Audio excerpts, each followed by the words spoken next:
आता गणपती उत्सवाला सुरुवात होते आहे. संपूर्ण महाराष्ट्रामध्ये ज्याची उत्सुकता असते ती म्हणजे अष्टविनायक आणि अष्टविनायकापैकी एक असलेलं श्री क्षेत्र ओझर याची द्वारयात्रा सुरू होती आहे. आणि या द्वारयात्रेमध्ये विशेष असं महत्त्व म्हणजे गणपती त्याच्या 4 बहिणींना ज्या परिसरामध्ये आहेत त्यांना निमंत्रित करण्यासाठी जातात. आज पहिली जी बहीण आहे श्री महालक्ष्मी, जे कोल्हापूरचं उपपीठ देखील मानलं जातं, त्या ठिकाणी अशा पद्धतीने होळीतून हा सगळा प्रवास आहे. काही परंपरा आहे, कशा पद्धतीने हा सगळा सोहळा होतो, कधीपासूनची परंपरा आहे आणि एकूणच सगळी परंपरा कशी आहे?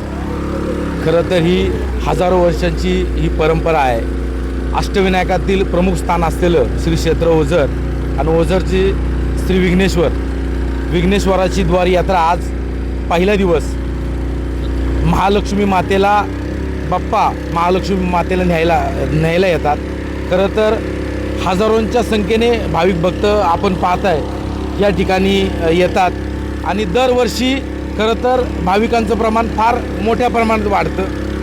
आपल्या माध्यमातून सरकारला एक विनंती आहे.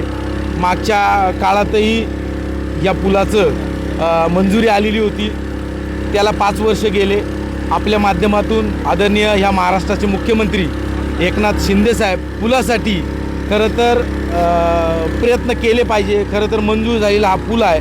लवकरात लवकर हा जर पूल झाला तर आज इथून पुढच्या काळात आज समज 10 ते 15 हजार भाविक या ठिकाणी आले तर पुढच्या वर्षी आज आपण पाहिलं असेल का काही लोकांना इथं दर्शन घेता आलं नाही, तर हा जर पूल झाला तर अजून मोठी संख्या खरं तर भाविक भक्तांची या मातेला दर्शन घेण्यासाठी राहील.